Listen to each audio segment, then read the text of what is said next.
जी अस्सलाम वालेकुम नाज़रीन, वेलकम टू अनदर व्लॉग। आज के इस व्लॉग में मैं आप लोगों को टॉप 5 ऐसे कंट्री बताऊंगा जो कि पाकिस्तानियों को इजीली वीज़ा दे सके।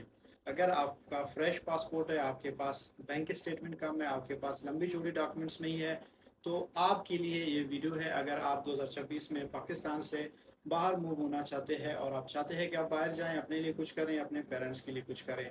नाज़रीन, मैं इस वक्त खुद यूरोप में होता हूँ। अगर आप मेरे चैनल पे नए हैं तो मेरे चैनल को सब्सक्राइब करें और बेल आइकन पे भी क्लिक करें, क्योंकि मैं इस तरह की वीडियोस अक्सर आप लोगों के फ़ायदे के लिए बनाता रहता हूँ और अपनी एक्सपर्टीज़ शेयर करता हूँ कि मैं कैसे आया, मुझे कैसे वीज़ा मिला, और आप कौन सी गलतियां हैं उनको अवॉइड करेंगे तो आपको भी वीज़ा मिल सकता है। और कौन से 5 कंट्रीज़ हैं उनका भी नाम आज मैं इस वीडियो में बताऊंगा। सबसे पहले आपने वीडियो आखिरी तक देखनी ज़रूरी है, क्योंकि अगर आप थोड़ा भी स्किप करते हैं तो आपका जो पूरी बात होती है वो आपको समझ में नहीं आएगी और फिर आप कहेंगे अच्छा ये कंट्री है, ये है, वो, बस बात खत्म।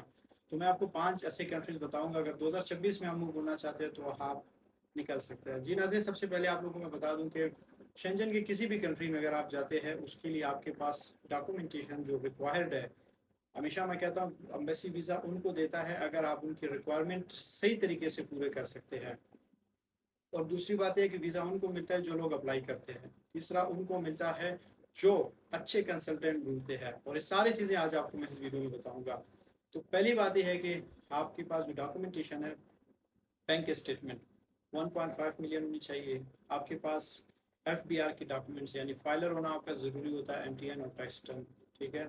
FRC passport, CNRC passport size photo, और अगर कोई प्रॉपर्टी आपके नाम पे है तो वो भी आप लगा सकते हैं। और बाकी की जो डॉक्यूमेंटेशन है, नंबर 2 की बात मैं करता हूँ कि उसको बनाने में आपके सपोर्टिंग डॉक्यूमेंट्स भी उसको कहते हैं, उसके लिए आपको एक अच्छा कंसल्टेंट की ज़रूरत होगी। अच्छा कंसल्टेंट आपको कैसे मिलेगा? अच्छा कंसल्टेंट वो है कि जिसके पास भी आप जाएंगे वो आपकी बात सुनेगा, आपके केस को होल्ड करेगा। ऐसा नहीं है कि आप उसके ऑफिस में जाएं, आपको आगे से कोई सुनने के लिए तैयार ना हो, बस आप कहते हैं ठीक है हाँ डॉक्यूमेंट्स दे दो, ये चेकलिस्ट है, ये डॉक्यूमेंट्स दे दो और आप चले जाओ। ऐसा बिल्कुल भी नहीं होना चाहिए। अच्छा कंसल्टेंट हो आपके दुख को दर्द को समझें और आपके लिए वीज़ा अप्लाई करें। जब अप्लाई करेगा तो उसके बाद आपको टाइम दें, आपके केस को देखें, आपके केस को होल्ड करें और आपके लिए अप्लाई करें। तो इस चीज़ के लिए आपने सोच समझ के करना है। जिस कंसल्टेंट से मिलो, जिससे भी मिलना है मिलो, अपने करीबी कंसल्टेंट को। अगर उसकी बात आपको समझ आ गई तो आप उससे अप्लाई करो। मैंने कभी भी आपको नहीं बोला कि आप लोग मुझसे कंसल्टेंसी ले लो। बेशक मैं यूरोप में होता हूँ, मेरा ऑफिस जो है वो इस्लामाबाद में है, इस्लामाबाद झीलोन मरकज़ में। तो वहाँ पे जो भी बंदा जाता है वो सबसे पहले यही कहता है कि जो आप लोगों का बॉस है, आप लोगों का ओनर है, तो क्या उससे रब्ता हो सकती है? तो लोग मुझसे कांटेक्ट भी करवाते हैं कभी कभार, लेकिन उन लोगों का कांटेक्ट करवाते हैं जो लोग सीरियस होते हैं, जिनको ये वीडियो भी समझ आती है और वहाँ पे जाके दोबारा नहीं पूछते कि डिटेल क्या है, या कॉल नहीं करते हैं घंटा घंटा 2-2 घंटा बातें नहीं करते, मैसेजेस नहीं करते हैं। वो डायरेक्ट अपने डॉक्यूमेंटेशन लेके ऑफिस में चले जाते हैं, कहते हैं हमने सर्विसेज लेनी है, कंसल्टेंसी लेनी है, हम अप्लाई करना चाहते हैं, ये मेरा पासपोर्ट है और ये मेरे पासपोर्ट साइज फोटो है और काम मेरे स्टार्ट कर दें। तो उनके काम हम स्टार्ट करते हैं। तो इसलिए आप लोगों को बोलता है ये गलतियां आप लोग ना करो। इन 90% लोग ये गलती करते हैं।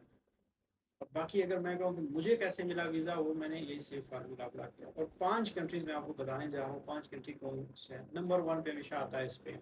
स्पेन वाइड कंट्री है जो पाकिस्तानियों को फ्रेश पासपोर्ट भी देता है, लेस बैंक स्टेटमेंट भी देता है, और आपके जो लंबे चौड़े डॉक्यूमेंटेशन जैसे प्रॉपर्टी हो गया, गाड़ी हो गया, मोटरसाइकिल, यानी बड़े बड़े डिमांड्स उनके नहीं है। बस उनकी छोटी सी सिंपल चेक लिस्ट है उनकी तरफ से, और दूसरा चेक लिस्ट आपकी तरफ से डिमांड है, और वो आप किसी भी अच्छे कंसल्टेंट से यानी हमसे भी आप बनवा सकते हैं, ठीक है। और दूसरा कंट्री है वो है नाजरीन नेदरलैंड।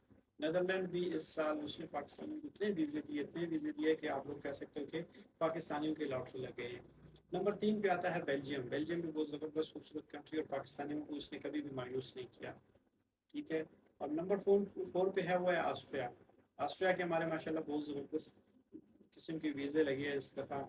हमने जितने लोगों के लिए अप्लाई किया उनको अच्छा रिस्पॉन्ड आया है। शर्त यह है कि अगर आप लोगों ने अपने डॉक्यूमेंट्स बराबर किए। नंबर 5 पे आता है नाज़रीन हुआ है इटली। इटली ने भी इस साल पाकिस्तानियों को बहुत वीज़े दिए। ठीक है, उसके अपॉइंटमेंट लोगों के लिए बड़े मुश्किल हुई है, लेकिन हमने अल्हम्दुलिल्लाह कभी कोई अपॉइंटमेंट मिस नहीं किया। हमने जितने लोगों के अप्लाई किया उनके वीज़े इटली के लगे हैं। तो आप भी अगर इस साल मूव होना चाहते हैं तो ये 5 कंट्रीज जो है आपके लिए भी है।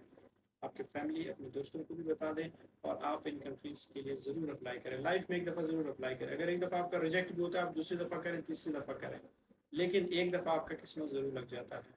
پہلے بھی میں نے بتایا, ابھی وہ بتا رہا ہوں کہ اگر آپ اپلائی کرتے ہیں تو آپ کا کسی نہ کسی ٹائم پہ قسمت لگ سکتا ہے, آپ کا ویزا لگنے کے چانسز بھی ہوتے ہیں. اور ایسے بھی میں کہتا ہوں کہ جس طرح مجھے مل گیا ویزا تو آپ کو بھی مل سکتا ہے. اس لیے آپ لوگ ٹرائی کرتے رہیں, ٹرائی کرتے ہیں. اگر ایک کا کیا نہیں لگا, دوسرے کا نہیں کیا, دوسرے کا نہیں لگا, لیکن یہ ایک بات میں بتاتا ہوں کہ اگر آپ کا ویزا لگ جاتا ہے آپ کا قسمت بدل جاتی ہے. یعنی پاکستان میں آپ کہہ سکتے سی ایس ایس کے بھی 3 اٹیمپٹس ہوتے ہیں. اگر آپ سی ایس ایس کے اٹیمپٹ بھی دیتے ہیں تو وہاں پہ بھی آپ کو 3 اٹیمپٹ دیتے ہیں. پہلے پہ نہیں نکلے, دوسرے پہ نہیں نکلے, تیسرے پہ آپ ضرور نکل سکتے ہیں. اگر تیسرے پہ بھی نہیں نکلے آپ پی ایم ایس پہ نکل سکتے ہیں. پی ایم ایس پہ نہیں نکلے تو پی سی ایس پہ نکل سکتے ہیں. تحصیلداری کے ٹیسٹ کے بھی نکل سکتے ہیں. لیکن کون سے لوگ نکلتے ہیں؟ وہ جو بار بار ٹرائی کرتے ہیں, بار بار ٹرائی کرتے ہیں, اچھے کنسلٹنٹ سے ٹرائی کرتے ہیں. ایسا نہیں ہے, کئی لوگ ہوتے ہیں اپلائی کرتے ہیں ایک دفعہ, اگر ان کو ریجیکشن آ بھی جاتی ہے تو پھر دوبارہ مڑ کے دیکھتے نہیں ہے, الٹا اپنے غصہ بھی اتارتے ہیں کنسلٹنٹ کے اوپر. حالانکہ ویزا کنسلٹنٹ نہیں دیتا ہے, یہ کام کنسلٹنٹ کا بالکل بھی نہیں ہے. ویزا آپ کو امبیسی دیتا ہے, کنسلٹنٹ جو ہوتا ہے اس کے ریکوائرمنٹس پورا کرتا ہے. چونکہ ہمارے یہاں پہ اتنی اویئرنیس نہیں ہے, لوگوں کو اتنی انفارمیشن نہیں ہوتی ہے.